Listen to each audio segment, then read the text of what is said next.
Сәлеметсіздер ме оқушылар? Дүниетану сабағын бастаймыз. 21-ші сабақ. Сабағымыздың тақырыбы өткен өмірімізді білеміз. Сен тарих нені оқытатынын, адамдардың өткен өмірлері туралы ақпаратты ғалымдар қайдан алатынын білесің. Ежелгі қалалар қандай болғанын, оның тұрғындары немен айналысқанын айта аласың. Тірек сөздер: тарих, археолог, ежелгі қала.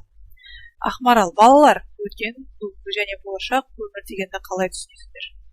Уақыт өткен заманнан басталып, бүгінгі күнмен жалғасады, болашақпен ұштасады. Арман: уақыт үнемі алға жылжып отырады. Уақыт тізбесіне қарайық, оның бағыты өткен өмірден болашаққа қарай бағытталған екен. Тарих дегеніміз ғылымы өткенді зерттейді. Ол біздің өткен өмірімізден және бүгінгі жағдайымыздан хабар береді. Ерте заман оқиғалары халық ауыз әдебиетінде көрініс табады. Бүгінгі заман оқиғалары қазіргі әдебиетке бейнеленеді. Өткен сабақтарда біз қандай тарихи оқиғаларды әңгіме еткенімізді естеріңе түсіріңіздер. Біз өткен сабақта Наурыз мерекесі, ұлттық салт-дәстүрлеріміз туралы толық мәлімет алдық. Өткен өмірімізді қалай білуге болады, зерттеп көрейік. Археологтардың көмегі арқылы қазба жұмыстарын жүргізіп, ежелгі адамдардың тұрмыста қолданған ыдыс, әшекей, қару-жарақтар арқылы тарихымызды білуге болады деп ойлаймын. Ақмарал: археологтер қазба жұмыстарын жүргізіп, ежелгі тұрмыста қолданылған ыдыс, әшекей, қару-жарақ түрлерін табады. Осында зерттеулер арқылы ежелгі адамдар қалай өмір сүрген, немен айналысқанын біледі. Археолог бірінші суретте, екінші суретте ежелгі қаланың қазба жұмысы. Арман: ғалымдар ежелгі жазбаларды зерттейді. Онда ежелгі қалалар, оның тұрғындары туралы жазылған. Сол арқылы біз өткен күндерімізді білеміз. Сен өз елінің өткен тарихын кітаптан, фильмдерден, мұражайдан және дүниетану сабағынан оқып таныса аласың. 5-ші сыныпта сен тарих пәнінен білім ала бастайсың. Бұл өте қызықты ғылым. Сен одан өз еліңнің өткен тарихына қатысты ойландырып жүрген сұрақтарыңа жауап ала аласың. Археолог дегеніміз ежелгі заман адамдарының мәдениетімен тұрмыс тіршілігін зерттейтін ғалымды айтады. Ұлы жібек жолының картасы берілген суретте ескі қалалардың аты Сығанақ, Жанакен, Сарайшық, Басқамыр, Сауран. Арман: балалар, кәне өткен күндерге саяхат жасайық.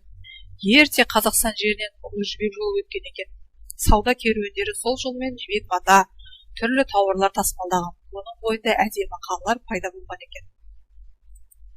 Картадан ұлы жібек жолы бойында орналасқан қалаларды ата. Бұл жерде Баласағұн, Құлан, Түркістан, Отырар, Үргеніш ежелгі қалалар орналасқан. Ертеде арабтар Отырар қаласын Фараб деп атаған. Ол сәулетті, ұлы деген мағынаны білдірген. Ақмарал: біз ұлы жібек жолындағы ежелгі Отырар қаласына келдік.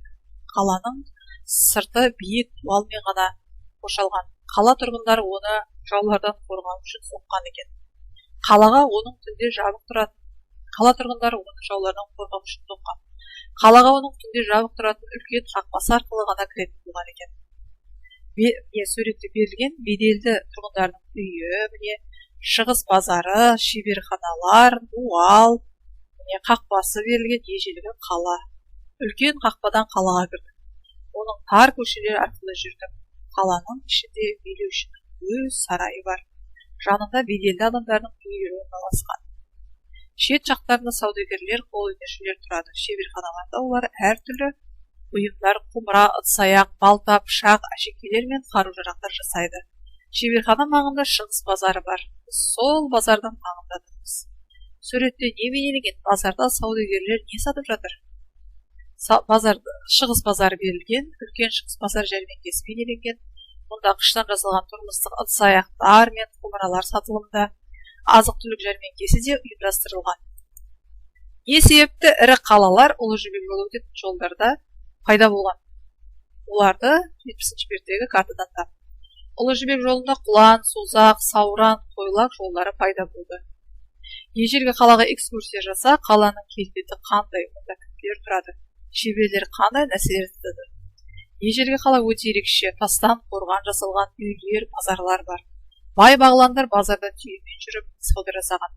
Шеберханада әртүрлі бұйымдар жасайды: балта, құмыра, ыдыс-аяқ, пышақ, қару-жарақ. Егер ежелгі қаланың тұрғындары қазіргі қалаға келсе, оларды нелер таңғалдырар еді? Зәулім сарайлар мен үлкен оқу орындары бар. Қазіргі адамдардың тұрмыс тіршілігіне, түрлі көлік керемет табиғат суына таңырқар еді.